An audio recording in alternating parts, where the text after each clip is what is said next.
Welcome into another episode of 345. I'm your boy Els the Truth, and on today's show, it's going to be a little bit different than normal. Now, we still going to have the same format. We got 5 topics, but some of them going to go a little bit over 3 minutes. And the first topic we're talking about is Bronny James. Then we're going to get back to women's basketball, but I want to kind of do an evaluation of Bronny because I feel like people being real unfair to him because they don't watch his games. And I know a lot of y'all don't watch Pac-12 games because they barely put USC on TV. And y'all know me, I evaluate the player for the player. I don't really care about the stats. Y'all can look at all the lists I ever made and there's players on there that don't got the best stats because that's not always what you're looking for. You're looking for how they going to fit in with the best players. That being said, we're going to roll this footage. We're going to break down this tape. But before we do that, let me just say, this is kind of broken down into like 3 parts. So it's going to be real fair. You're going to see some good Bronny. You're going to see some offensive bad plays, some defensive bad plays, and then you're going to see some good plays. But with that being said, let's kick this thing off with Bronny James of USC. If you look at the jump shot form, it looked real good. It looked like it's supposed to go in every time. And I think if he just work on it, set shot, it's going to be nice. And look at this. He looked just like his daddy on that. Long arms, nice vertical, probably did an identical dunk. And look at that entry pass. Can you imagine him throwing that to Anthony Davis? And then just making the right play. Jumping on the ball, getting the steal, running the floor, and then dropping it back for a pass. Bounce pass through the middle. He can do that to AD or any big in the league. Coming down on a break, just drop off. Eyes in the side of his head. Now these is just some rebounds and him being athletic, but you can see that he got the vertical. He got the tools to be a good player. It's just if he want to work hard and do we want to use those tools? You see how high he can jump? And I know a lot of people going to say it's a lot of players in the draft that can run and jump high, but they not the son of LeBron James. That's what y'all not getting. And when I watched this USC team, he was not a focal point. They didn't run no plays for him. And it was crazy because he only averaged 19 minutes and only played in 25 games. Then on this play, they gave him the ball with like 5 seconds left on the shot clock. And you can see he did a nice little dance move on boy, but he couldn't get the shot to go.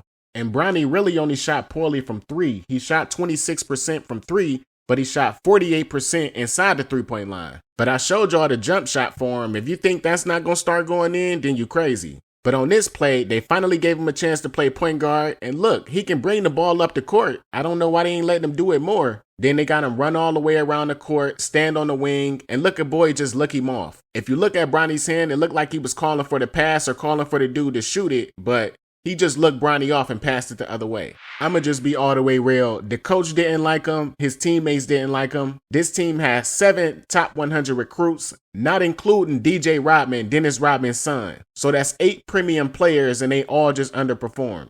And Bronny is not a scorer. He's literally a small version of his dad. He see the floor and he gonna pass. If his teammates don't make him look good, then he not gonna look good. Then on this play, they got him sitting in the corner. And look at that little white boy they got on Bronny. They should have gave it to Bronny and said, hey, go to work the whole game, bro. I don't know what the coach was seeing in practice, but maybe they just didn't trust him. But on this play, they gave him a chance to go to work, immediately double team, kicked it out, made the right play, but he can't give himself the assist. But now let's be fair and take a look at some defensive plays. I seen him make some good plays and I seen him make some bad plays. And on this one, he fell for the pump fake and dude just got him up in the air. When I watch him, I feel like he be so eager to make plays that sometimes he just overjump on the pass or overjump on the pump fake. But man, he is high up in the air. Fortunately, his teammates stepped up on defense for him and they was able to help him out. But I gotta admit, if that was an NBA player, somebody about to get dunked on. But on this play, as you can see, they tried to run Bronny through some weak screen. He snuffed it out real quick and was able to slide his feet and get a charge. And when you hear the talking heads say he always in the right place at the right time on defense, this is what they mean. Even though he's short, listed at 6'1", he's still faster and quicker than a lot of players. So you might think you got to step on him, but you really don't.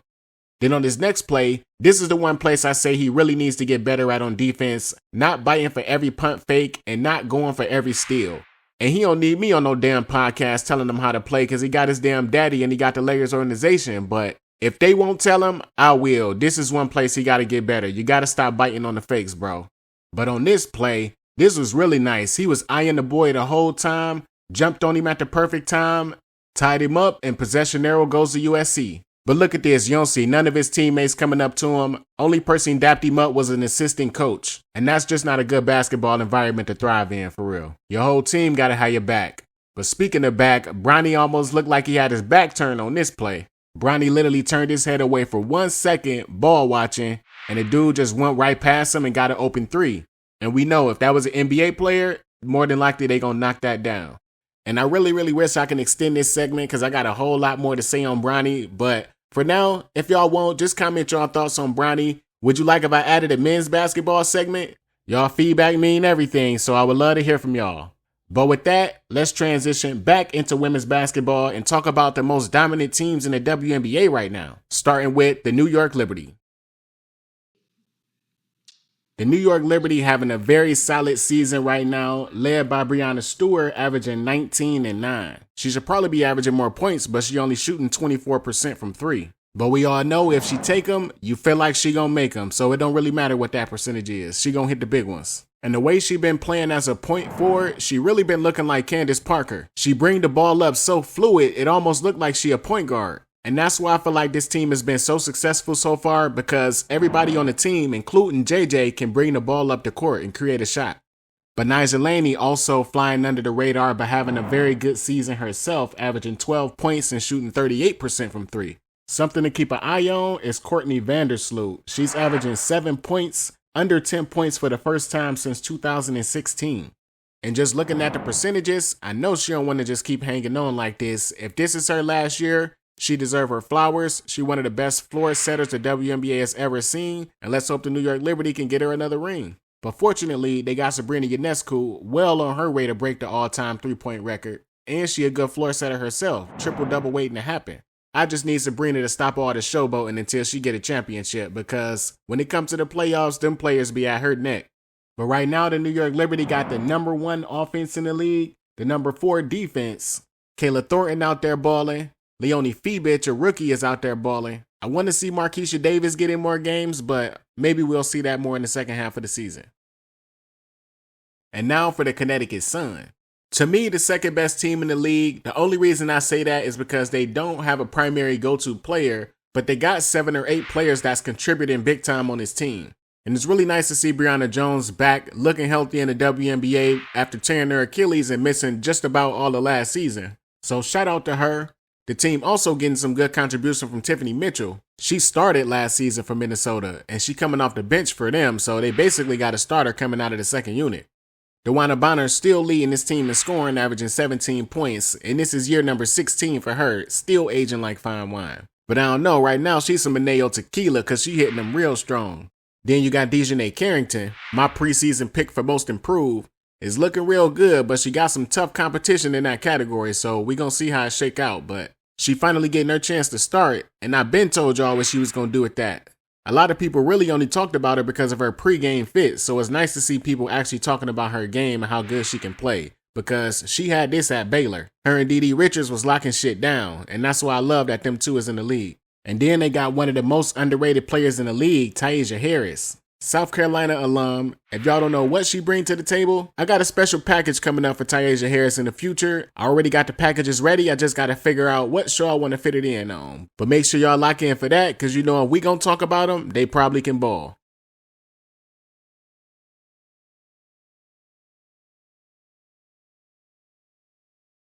But now I want to talk a little bit about Caitlin Clark and the Indiana Fever. We talk a whole lot about Angel Reese, and it's time to talk about Caitlin Clark and let y'all know how she been playing and what she been up to. As you know, she also just broke a record, becoming the first rookie to record a triple-double in a game. But for me, that's not really some amazing feat, because she been getting triple-doubles since she was in college. She got a triple-double 6 games into her freshman season, and it took her 22 games in the WNBA? Not surprising. Let's talk about the real play on the court. Giving her team 16, 7, and 6 as a rookie, and looking like the unquestioned leader of the team, you can't really ask for much more. I mean, she got the ball in her hands damn near every single play. I think she handling the speed of the game very well. Not that good on defense, but on offense, she's really running things and they really can't stop her. And this highlight that y'all seeing, this is when they went against the Mercury on June 30th. And in this game, she had 15 points 12 assists and 9 rebounds. And let's really just look at these highlights and look at these passes she making. She doing it coast to coast. Some passes are in the half court. Some passes she bringing it all the way up. She making full court passes. And one of the things she's best at, the bounce pass. Temi Fagbenle has been a godsend for this team, averaging 8 points and 5 rebounds off the second unit. And for not having a vertical leap, Caitlin Clark really is a better rebounder than people give her credit for. Then right here, putting Sophie Cunningham on her hip and taking her to the rim and getting the and-one. That's what you call a veteran move from a rookie. And on some plays, a lot of players really underestimate her. Tosh Cloud, being one of the best defenders in the league, allowed Caitlin Clark to get past her and get a layup. And I ain't even gonna say allowed, that's Caitlin Clark using IQ and skill. Then another nice bounce pass to Kelsey Mitchell.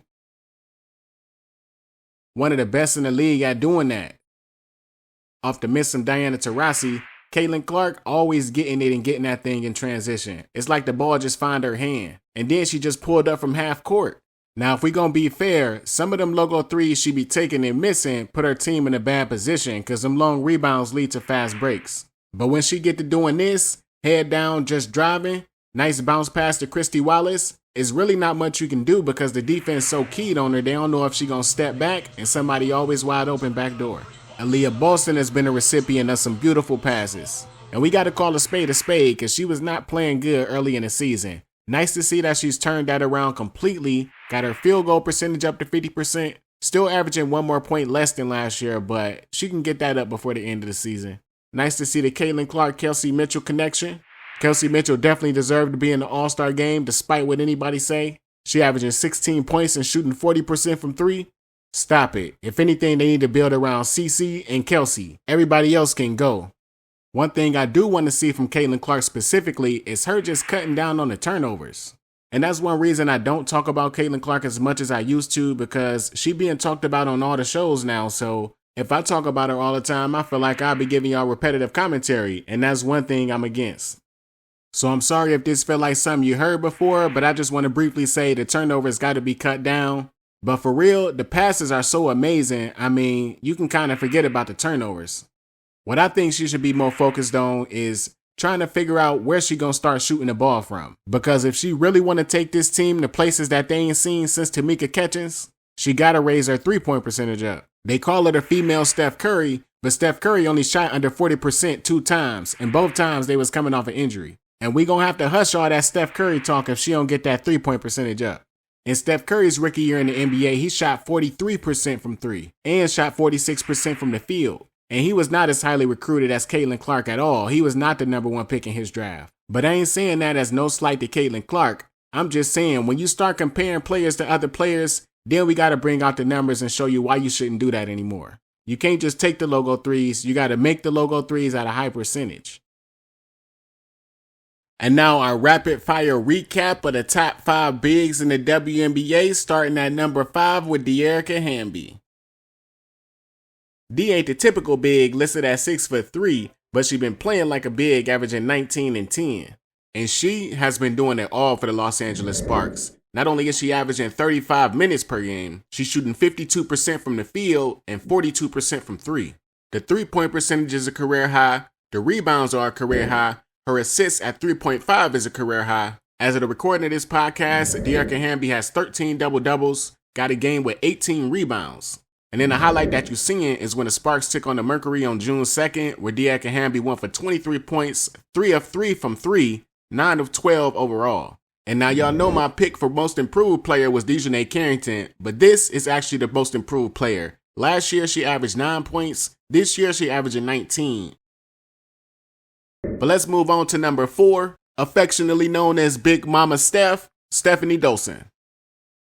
Big Mama Steph ain't your typical scoring big. She only averaging 10 points this year, but her percentages are just ridiculous. 50% from the field, 50% from 3. And she really been everything for this Washington team.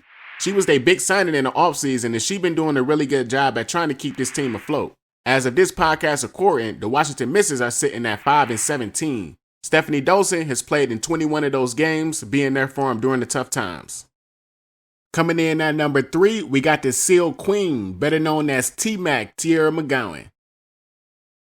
And I call her the Seal Queen because she gonna go down low, she gonna pin you down, and she gonna get 2 points. Even though she only averaging 11 points this year, she connected on 55% of her shots, and she got a much improved 71% from the free throw line. And she stands at 6'7", a true big, and that's why she's higher up on this list. Coming in at number 2 is a player that they love to hate, Brittney Griner.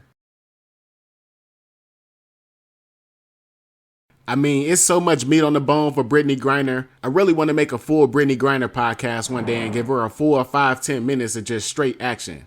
I don't know how many of y'all would listen to that. Comment your thoughts on how you would feel. But this year alone, she averaging 19 points, 7 rebounds on 57% shooting. Coming in at number 1, probably the most versatile of them all, Jonquel Jones. JJ is playing on the best team. They got the best record. She's recorded 7 double-doubles. She opened up the season with a 25-point game. She got a season high of 34. And I really don't like the fact that she going under the radar because we all know Breanna Stewart and Sabrina Ionescu gets to shine over there. But this is probably the most impactful player on the team. She giving the New York Liberty 16 and 9 on 58% shooting and 42% from 3.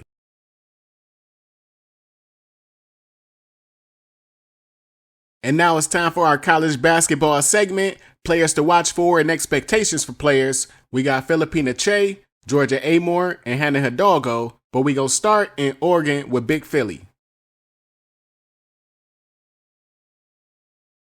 And the reason I want to talk about Big Philly is because she's 6'8". She coming off a season where she averaged 12 and 12 on 52% shooting. But this team in Oregon was just so bad. They had an 11 and 21 record, and they missed the NCAA tournament 2 straight seasons. Deja Kelly, out of the transfer portal, decided she was going to come play for the Oregon Ducks. And having Deja Kelly as a teammate, a player that can get to any spot she wants on the court, that's just going to give Big Phil more open shots. And they also got Grace Van Sluten, my Ohio girl. She get busy. Y'all about to see Oregon get back into the tournament. But as you can see, she literally a brick wall setting the screen. She's also left-handed, which might give her a slight advantage over a lot of players. So just something to think about, somebody to keep an eye on. Now I want to talk a little bit about Georgia Amoore and her decision to come back for a 5th year and transfer to Kentucky. Sadly, I think this was a bad idea. Her draft stock was really high. She probably was going to go in the first round. With all the 5th-year seniors and juniors to be seniors that's going to be eligible for the draft, I can almost 100% assure you, unless she do something extraordinary like take Kentucky to the national championship, she will not be a first-round pick. And that's no slight to Georgia Amoore. I think she's a great player, especially for the college game. She coming off a season where she averaged 18 and 7, but she played these last 4 seasons with Liz Kitley, and there's not no talent like that in Kentucky right now, so you got to think them numbers going to take a step back, and it might have an effect on her progression. The Wildcats are coming off a season where they had a 12 and 20 record. It's more teams moving over to the SEC, so it's not getting no easier. They also lost their top scorer, Ajay Petty, to my Ohio State Buckeyes. But even with that, I do like Georgia Amoore. I do think she maybe can do something with this team, but she only 5'6". There's only so much she can do by herself. I just think she should have went to the pros and played with some better talent. And now I want to talk about Hannah Hidalgo and what we can expect to see from her next season. I hear a lot of people out there talking crazy, talking about Olivia going to be the best player on this team. Do y'all not understand what y'all was watching last year? Did y'all not know she broke multiple records as a freshman? Now don't get me wrong, Olivia Mills is dynamic. On offense, she a great rebounder, but she ain't this. Hannah Hidalgo is something that we ain't never seen. I think with Olivia coming back next year though, Hannah might take a little step back on the scoring side, but I think her playmaking and assists is going to skyrocket. I think if she wanted to, she can be a traditional point guard and lead the nation in assists. And that's what I'm expecting from Hannah next year. With all the talent they got coming in, this going to be a really big year for her to really decide how she going to choose her spots. This could be the last year she playing with Sonia Citron. This could be the last year she playing with Olivia. So I know they're going to go all out and try to go for the gusto. The Notre Dame Fighting Irish have been knocking on the door of that national championship, making it to the national semis 3 consecutive seasons. So really, I'm just looking for Hannah Hidalgo to get her percentages better and increase her assist numbers from 5.5. But there you have it, another episode of 345. If you made it this far in the show, please like and subscribe if you have not already. Share the video with your friends. And please let us know, would you like us to continue with an NBA segment? Because I got some fire hot NBA takes.